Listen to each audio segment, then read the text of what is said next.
High বন্ধুরা, আজকে আমি হাজির হয়েছি 2024 সালে মুক্তিপ্রাপ্ত একটি American super duper movie Kraven the Hunter নিয়ে, যেটি আমাদের সনি এম্পায়ার ম্যান ইউনিভার্সের 6 নম্বর মুভি।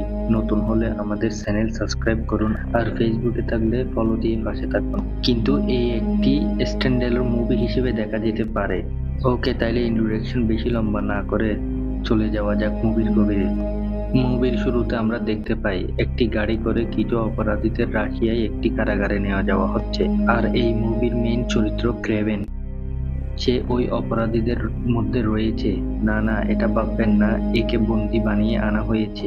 আসলে ক্রেভেন মাঝপথে একজন অপরাধীকে হত্যা করে নিজের ইচ্ছায় সে এই গাড়িতে রয়েছে, কারণ রাশিয়ার কারাগারে থাকা একজন অস্ত্র পাচারকারী সে হত্যা করতে চায়। এইবার এই কথা শুনে নিশ্চয়ই ভাবছেন ক্রেভেন একজন অস্ত্র পাচারকারীকে কেনই বা হত্যা করবে।